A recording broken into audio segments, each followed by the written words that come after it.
Today on Heart to You Hearts. had two near-death experiences, right? Or a few of them. And what I'm hearing is that you were angry. Like I just hear anger all over the place. As I imagine this young man, I see somebody angry. He's running to and fro. He doesn't know where his left is from his right. It's almost like you were running to death.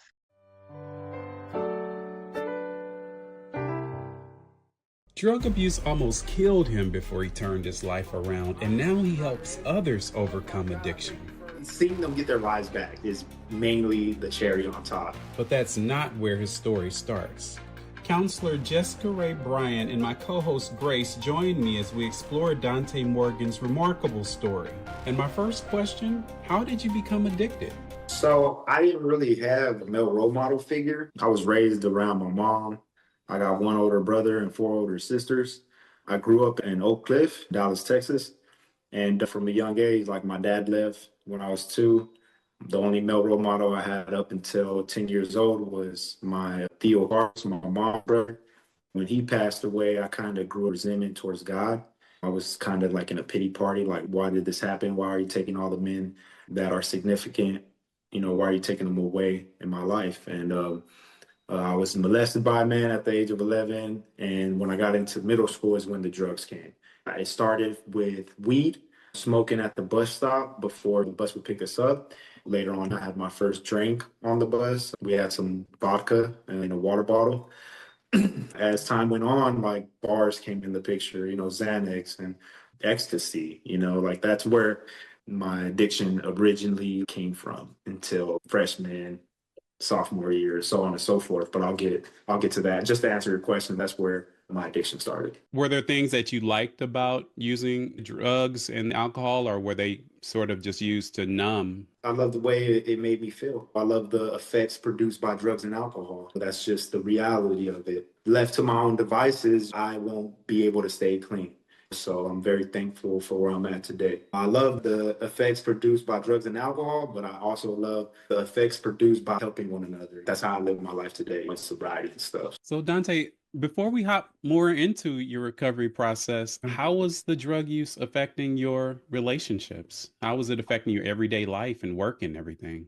Ooh. So it affected my everyday life. From 14 to 19, I didn't really see like any drastic changes, right? Like there was times where like I would pass out. There was times like I would mix alcohol when I was doing heroin and I'd black out. I would have to have my sister come and pick me up at 3 in the morning. I had my cousins that I stopped talking to because they were always trying to steer me in the right direction. My tia's sons, she has 3 sons, and it affected my relationships. They didn't want anything to do with me, like nobody did. At one point, like, my grandma tried to kick me out and, she led me back, but I was stubborn, of course. And it's like, I burnt a lot of bridges. I did, and like my cousins would always try to like, I was gonna say beat my ass, but I didn't want to cuss too much. But yeah, we would fight. Like they would get on to me. They're like, just join the Marines. 2 of them are Marines, So they're like, just join the Marines. Like you need discipline, mother effer. Like they're disrespectful, this and that. I'm like, F y'all. I was a delinquent, Like I was involved in the street life. I was always coming home late. I was hanging around with my friends and just kicking indoors. I would skip school and go with like 2 of my other homeboys and like we'd kick indoors, like just doing off the wall stuff, So it definitely played a role with my relationships. One of my cousins, Nicholas, we fought on Christmas when I was 17. He caught me doing heroin in his mom's restroom. My addiction definitely took a toll on my relationships. When I made amends to certain people 2 years ago, they told me to F off because of the damage that I did to them. But majority of the part, like the amends that I made to my intermediate family, like, they're proud of me, like they just tell me to continue doing the right thing. And those 3 cousins, last year my grandma passed away and I flew out to Dallas to go to the funeral. I'm all suited and booted and my 3 cousins are there. So I had anxiety. I haven't seen these guys since Christmas. This is gonna be awkward. I just chest out, head up. I was respectful. I just told them hi. And then my tia was on the podium speaking. She's like, if anybody else wants to come up and share stories about grandma, go ahead. At this point, I went up there. In my recovery process, I did speaking at churches in Orange County. I went out to Denver to speak for a couple of treatment centers. I went to Milwaukee to do the same thing. I was like, you know what? I need to do this for my grandma. I need to show up for my grandma like she showed up for me. I went up there and I just shared memories that we had and how she was always hard on me. She was tough on me, you know. She still loved me when I was in my heroin addiction. All the things I did, she still loved me, you know, and I'm always going to cherish those moments. And after I shared, my cousins came up to me and they were like, bro, like, we understand now. And I'm like, what do you mean? And they're like, the reason you went through what you went through, we see this young man today and all these accomplishments that you did throughout your life. Like, bro, like we couldn't do anything for you. We were just trying to do the best we could to love and care for you and lead you down the right direction. But, you know, it was God's plan for you that you had to go through all that, because hearing you speak and hearing all the people you're helping out, like, bro, like you found your purpose, you know. And that, like, I was in tears, you know, when they told me that. And I was able to make my 9-step amends to them, and I check in with them daily now, you know? So That's beautiful. Can I ask a question about what was your breaking point? I hope I didn't miss that piece. Like, when did you decide enough is enough? I'm done with substances. okay. So I had many breaking points, to be honest, but like the two main ones, the ones that got me where I'm at today, when I was 19 years old in Dallas, that whole year in 2017, it was just all bad. You know, like I had my mom living with me and two of my sisters. I was up to no good. You know, I was heavily in my heroin addiction and my meth addiction. I weighed 120 and I had overdosed twice in 1 month. Oh, wow. Yeah, I flatlined twice in 1 month, and then I had a situation that happened to where I put my mom and two of my sisters in danger. It was that moment where something bigger than myself was hitting my chest. Like, you need to do something different, you know? It was crazy because my good friend Brian is from my neighborhood in Dallas, and I used to use with him all the time. And he reached out to me, you know, he was the one who helped me get out to treatment in California. The beauty of it is when I was 16 years old, I was working with him, his dad, his brothers were painting. And I had did a shot of heroin and meth together in this arm, in my left arm.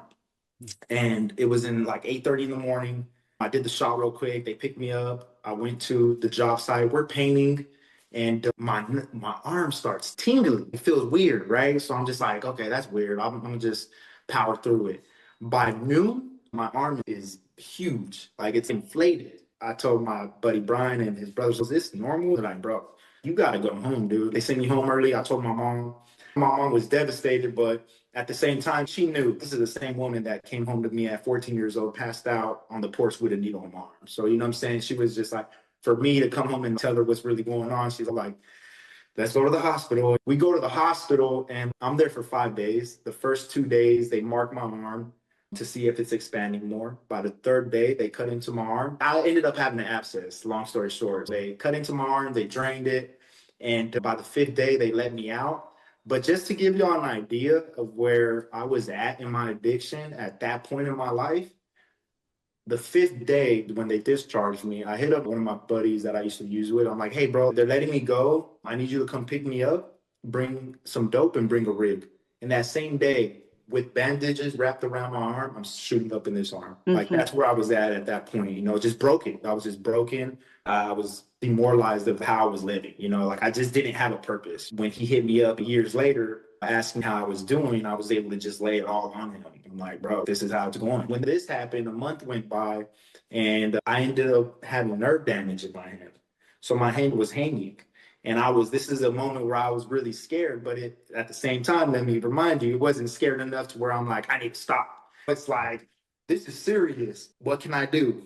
I'm gonna use some more. Like it was a crazy mindset that I was in. Very, very scared. I'm praying every day. I'm like, God, just help me move my hand. I'm trying to move it every day. I go to the doctor and they're telling me it's gonna be amputated. Like I'm not gonna have any sense of conscious in this hand because the nerve damage was so severe. They weren't seeing any changes in it. They weren't seeing any progress in it. It was just hanging. My sisters used to be like, Dante, point at that. And they would make fun of me, but I could tell deep down they were hurting. You know what I'm saying? That was their way of masking their pain. By the grace of God, for the next 2 months, I was like, God, please just move my hand. I'm not trying to get my hand chopped off, but I won't stop using drugs, but I'll do something else. By the grace of God, I'm able to perform left hand layups still. And they were even surprised. They were like, dude, this is a miracle. Wow. We hope you learn from this. In my head, I was like, I hope so too, but I'm probably not, you know, like So yeah, that's where I was at that point. He hit me up and I told him what's going on. And he's like, let's get you out to California. He told me the protocol to go through in order to get out there. And I did that. And they bought me a plane ticket the next day.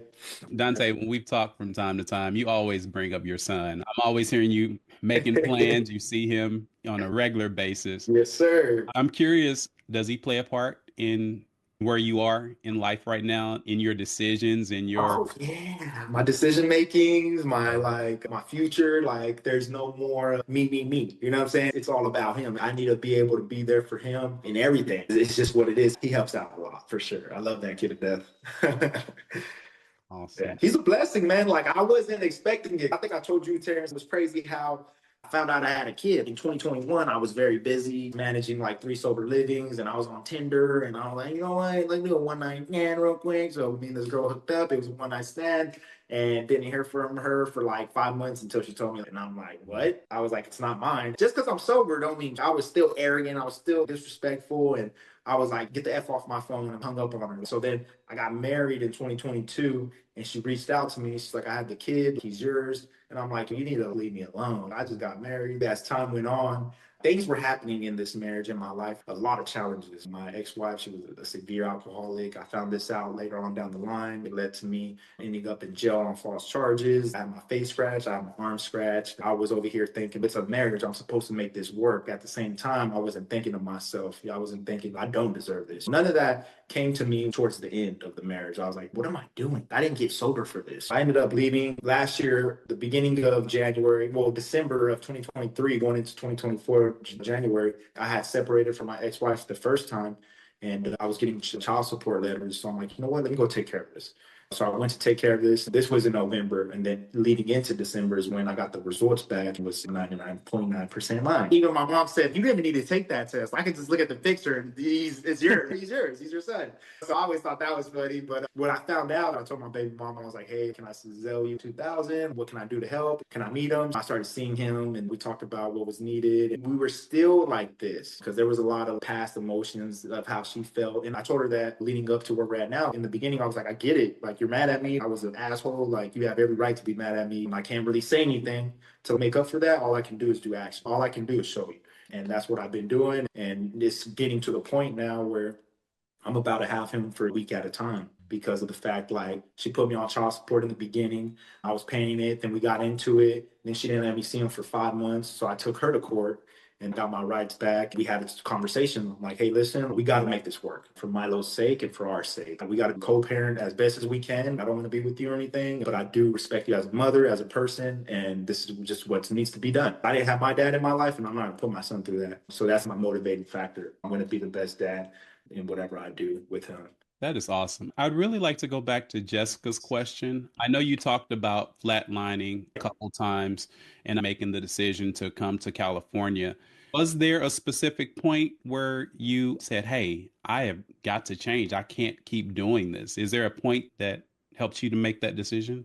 It was November 11, 2020. That's my sobriety day this time around. I got out here. I stopped shooting heroin, but, as I was in and out of treatment, I was still like drink and, I was still hanging around with like the same type of people I was hanging around with in Dallas out here, like if not worse, like because I was doing shady stuff out here too. And because I still have the same mindset. So long story short, it leads up to me burning my insurance, not being able to get accepted into treatment anymore because I fried my insurance, so I ended up homeless in Skid Row. That was one of my breaking points. And like when I was homeless in Skid Row for 2 months, it was the end of August, beginning of September into November 11, 2020. Being on the streets, like being in MacArthur Park and figuring out how I'm going to get my next fix. I'm able to hustle. When I'm on the streets, it's a whole different mindset. I got to figure out how to survive. I had a friend from New Jersey. He always needed guns and stuff. So I would take him down to Venice and I would introduce him to somebody, get what he needs. And he would pay me by giving me shrooms and DMT cartridges. So I'm like, all right, I'm going to use this stuff. I'm going to flip it and I'm going to get what I need. It got to the point where I'm smoking 8 balls of crack a day, and that's like a $1,200 habit, So it got to the point where a situation happened to me where I was like, I need to give this my all because I was in South Central off of Hoover and 42nd, and I had my backpack on. It was 2 a.m, and at this point, I think I've been up for like 5 days. And these two guys tried to rob me. I ended up poking one with the knife 3 times and took off running. That was the moment where I'm like, what the F am I doing? You know, and I felt a voice tell me it's either you go down this way and you end up in prison or dead, or you change your life and you get effing clean. I believe that was God. That was my conscience of God telling me you need to really do this and give it your all because you never did it. You know, I never completed a program. Yeah, I completed a program. I take that back, but I never completed a 12-step program. I never completed like the 12 steps of Alcoholics Anonymous, nothing. So at that point, I ended up calling one of my mentors, and I call him Pops because I met him in 2017 when I left my first treatment center in Orange County. I came up here to the Valley in Northridge. That's when I met my Pops. I call him Pops because he's one of my mentors, and he took me under his wing. He cut me off when he needed to cut me off, you know, because I was effing up that bad, you know. So What and do you this mean guy, by cut you off? he stopped lending out his hand to help me. He was like, "You're not to learn on your own, bro." He's like, "I helped you numerous times, you know." I burnt bridges with him. He tried to help me get into treatment, and I like AMA'd within like 2 to 3 days because I was like, I just don't want to do it, you know. And that looked bad on his part because he had to pull strings. I understand why he had to cut me off, you know. And there was, you know, times I would go around him and his family loaded out of my mind, you know. And his daughter has the same birthday as me. Our birthday's next week on Wednesday. I don't think it was a coincidence that God placed this man in my life. He plays a significant part in my life because he taught me about California politics. He taught me what to wear, what not to wear, how to carry yourself as a man out here to be safe and solid. I ended up calling him that night and I had to wait because I ran to one of my friends' apartments to use their phone because my phone was fried. I was just, you know, I didn't take care of myself at that time. So when I got there, I knocked on his door. He wasn't there. I ended up waiting outside for like 5 hours. It was like 8 in the morning, 9 in the morning. He gets back. He was up in Big Bear. He's like, "Bro, what's wrong?" I'm like, "Bro, let me see your phone." I was still in a panic, still in a frenzy. I'm like, "Let me see your phone, bro." He lets me use his phone, and I ended up calling my mentor. I was like, "Yo, Pops, I need help, bro."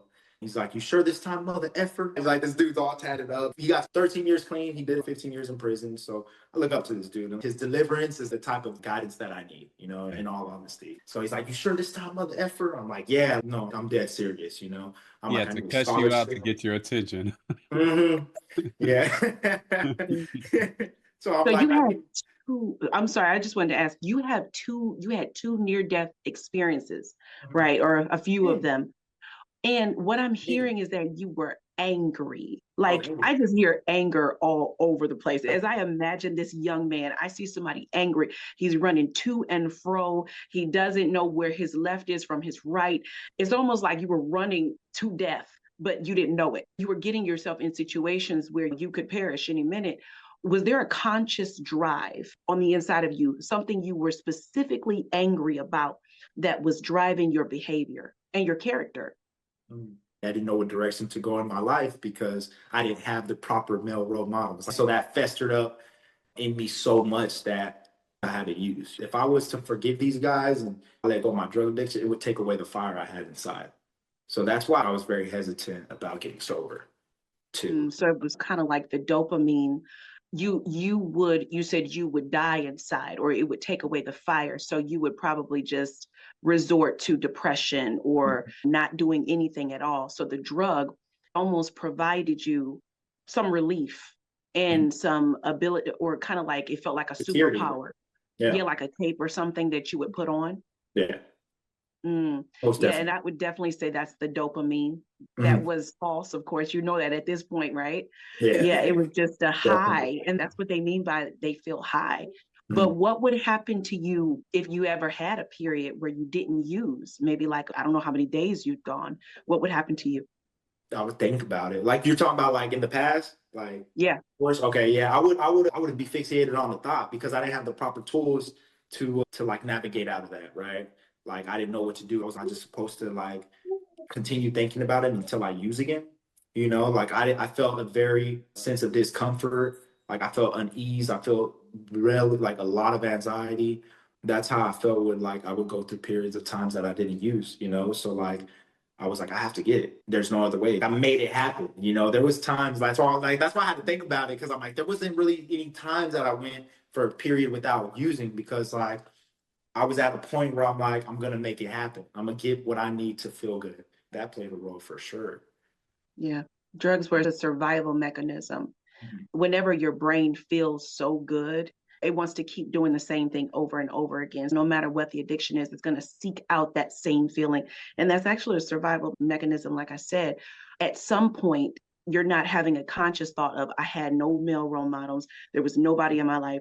You're not angry anymore. It's more so a biological response. It's a physical urge, right? It's just like, I don't know, what do they call them? Fiends, like a dope fiend. Yeah. Would you qualify yourself as a fiend at that point in your life? Oh, right. My bad. I thought you meant right there. Oh, no. I'm God forbid. I'm a hope fiend now. Hope fiend. Come on.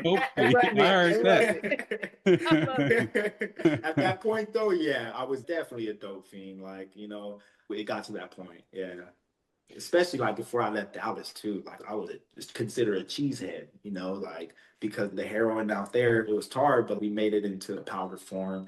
Our slang for it was cheddar. People would call people on heroin cheddar heads or cheeseheads. So yeah, I was definitely considered one of those. Because even it's crazy. Like my buddy Fernando just called me earlier and was like, "Bro, I just want to say how proud I am of you, dude." Because like he remembers. He's like, "You remember when you would yell at your mom and you'd be like disrespectful and then you go out in the streets?" He's like, "Bro, I was just looking at your TikTok today, man, and I'm very proud of you." He's like, "I honestly thought you were gonna die."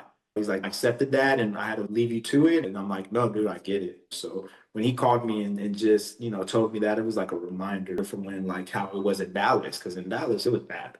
I thought I was going to end up dead, too. My whole family did. Dante talked a whole lot about his recovery process, which we'll share on a separate episode. But meanwhile, I wanted to pull some tips from Jessica. Jessica, this is your specialty. You work with a lot of people who have dealt with addiction. You have any advice for folks that are watching who may need some help? Dante has helped us so much, and he's basically said so many things that I could have said. Get in therapy and start telling your story. That is the main thing, because people generally don't just pick up drugs. Yeah, a lot of times somebody might go to a party and be exposed or what have you, but a lot of the time it's as a result of inner feelings. It is a need, it's hurt, it's pain, it's something that is deposited, it's anger, it's an emotional response a lot of times. It can even be suppressed, something that's been suppressed since your childhood, whatever it is. A lot of times it's in the emotional realm. Dante said something earlier about talking is healing. Like the more you talk about it, the more it's exposed. And if it's exposed, it can be expelled. It can be set out on the table and examined piece by piece and compartmentalized, which is very important. So it's not this big jumbled up pain that somebody has. Tell each story in detail with someone in a safe space. I think that is so important. Getting in safe spaces like AA and in therapy, one-on-one, in group therapy, whatever somebody needs to do, even before they start, experiencing drugs. When the pain occurs, if you do have a story, then it's time to tell it. Don't shut people out and try to isolate. I think that's the main issue, is when people isolate, they're alone in your head.